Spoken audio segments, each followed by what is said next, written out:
একটি বাচ্চা যখন 7 মাস বয়স তখন সে বেশ কিছু খাবারের সঙ্গে পরিচিত, কারণ 6 মাস পেরোবার পরে আমরা বাচ্চাকে নতুন বাইরের নানান রকম খাবার দিই, তার সঙ্গে ইন্ট্রোডিউস করার, পরিচিত করার। তার মধ্যে বেশ কিছু খাবার সে ভালোভাবে নিচ্ছে আর বেশ কিছু খাবার সে অতটাও ভালোভাবে নিচ্ছে না। সেই জন্য 7 মাস বয়সে এসে বাবা মার মনে প্রশ্নটা জাগে যে এই সময় বাচ্চাকে আমি কি দেব, কিভাবে দেব এবং কোনটা দেব না। সেই জন্য আজকের ভিডিওতে আলোচ্য বিষয় 7 মাস বয়সে একটা বাচ্চার দৈনন্দিন খাবারের তালিকা বা খাদ্য তালিকা, রুটিন এবং কি কি দেওয়া উচিত নয়।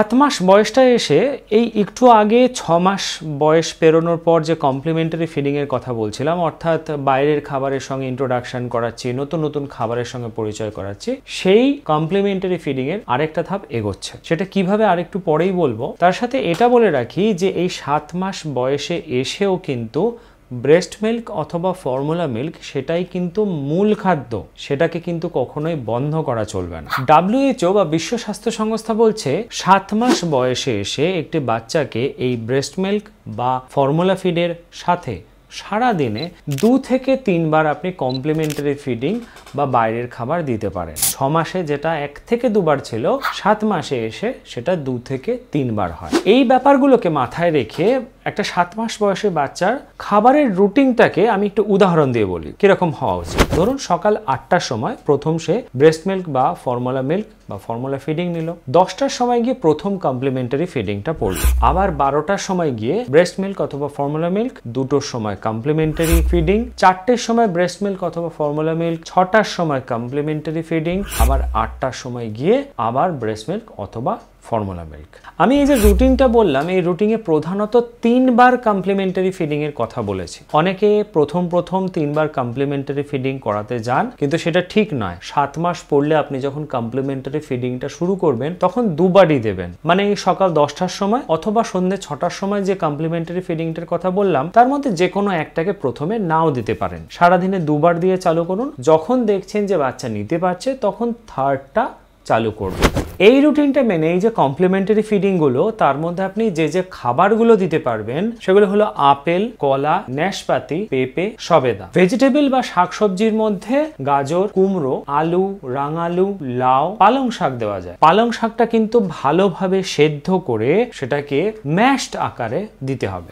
গ্রেইনস এবং সিরিয়াল বা দানা শস্যের মধ্যে ভাত ভালো করে সিদ্ধ করে দিতে পারেন, মুগ ডাল দিতে পারেন সিদ্ধ করে, সুজি দিতে পারেন, রাগি দিতে পারেন। এই সময় আরেকটা কাজও করা যেতে পারে। 6 মাসে যেহেতু এককভাবে খাবার দিয়ে অনেক খাবারের সঙ্গে আমরা বাচ্চাকে অভ্যস্ত করিয়ে ফেলেছি, অর্থাৎ ওই যে সিঙ্গেল আইটেম দিয়ে আমরা বাচ্চাকে অভ্যস্ত করিয়ে ফেলেছি, সেগুলোকে মিক্স অ্যান্ড ম্যাচ করে এবার আমি বাচ্চাকে দিতে পারবো। মানে দুটো জিনিস যেটা 3 দিন করে আমি 6 মাসের পরে দিয়ে দিয়েছিলাম, এখন এসে সেই দুটো জিনিসকে যদি কম্বাইন করা সম্ভব হয় সেগুলোকে কম্বাইন করে বা মিক্স অ্যান্ড ম্যাচ করে দিতে পারবো। যেমন ধরুন আপনি ভাতটাকে সুন্দর করে সেদ্ধ করলেন, তার সঙ্গে গাজর সেদ্ধটাকে ভালোভাবে ম্যাশ করে মিশিয়ে দিলেন। আপনি যে রাগিটা তৈরি করলেন সেই রাগির সঙ্গে কলাটা ভালোভাবে ম্যাশ করে দিলেন। এইভাবে মিক্স অ্যান্ড ম্যাচ করে বিভিন্ন আইটেম আপনি তৈরি করে এই 7 মাসে দিতে পারবেন। এবারে প্রশ্ন এসে দাঁড়াচ্ছে যে খাবারটা আমি কিরকম ভাবে দেব, মানে খাবারের ঘনত্ব বা কনসিস্টেন্সি। আসলে দেখুন, আমরা যেটা করেছিলাম 6 মাসের এসে আমরা যে বাচ্চাকে বা আমাদের মেহুকে যে খাবারটা দিলাম সেটা একেবারে লেইয়ের মতন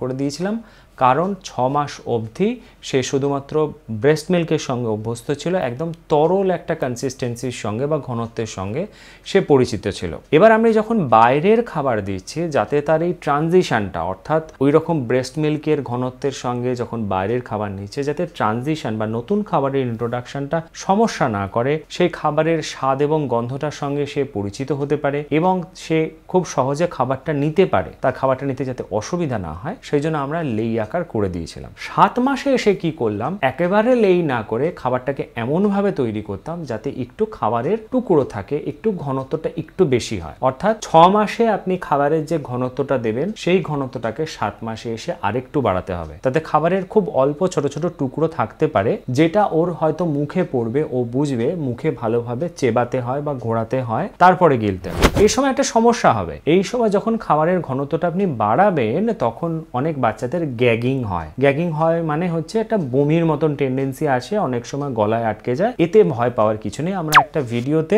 গ্যাগিং আর চোকিং মানে গলায় আটকে যাওয়া এই দুটোর মধ্যে পার্থক্য করা শিখিয়েছি, কোন সময় বিপজ্জনক পরিস্থিতি কোন সময় বিপজ্জনক পরিস্থিতি নয় সেটা বুঝিয়েছি। ওই ভিডিওটা একবার দেখে রাখুন, তাহলে আপনারও বুঝতে সুবিধা হবে, আপনারাও বাচ্চাকে সাপোর্ট করতে পারবেন বা বাচ্চাকে সাহস দিতে পারবেন যে এইভাবে খেতে হয়। কারণ বাচ্চাকে যদি আমরা অভ্যস্ত না করাই তাহলে বাচ্চা কিন্তু কোনোদিনও নতুন ঘনত্বের সঙ্গে অভ্যস্ত হবে না। নেক্সট কোয়েশ্চেন এসে দাঁড়াচ্ছে যে কতটা খাবার খাওয়াবেন। WHO বা বিশ্ব স্বাস্থ্য সংস্থা তাদের রেকমেন্ডেশনে বলছে যে 7 মাস বয়সে এসে একটা বাচ্চাকে যখন সারাদিনে যখনই খাবার খাওয়াবেন হাফ কাপ পরিমাণ মতন খাবার নেবেন। এবার সমস্যাটা হচ্ছে যে আমি হাফ কাপ বলছি মানে বাচ্চাকে আমি জোর করে হাফ কাপই খাইয়ে দেবো, এটা কিন্তু ঠিক নয়। আমাদেরকে রেসপন্সিভ ফিডিংয়ের কথা মাথায় রাখতে হবে, যেটা আমরা এর আগেও আলোচনা করেছি। রেসপন্সিভ ফিডিং সম্পর্কে আমি ছোট্ট করে বলে রাখি, আসলে বাচ্চার যতটা ইচ্ছে হয়, যতটা নিতে পারে ততটাই তাকে খেতে দিতে হয়। যখন সে অনিচ্ছা প্রকাশ করছে তাকে জোর করা উচিত নয়, তা না হলে তার মধ্যে অনেক ভয়ভীতি বা অনিচ্ছা বা বিরক্তি তৈরি হবে, যার ফলে পরবর্তীকালে সেই খাবার বা সেই রকম খাবার আর নিতে চাইবে না।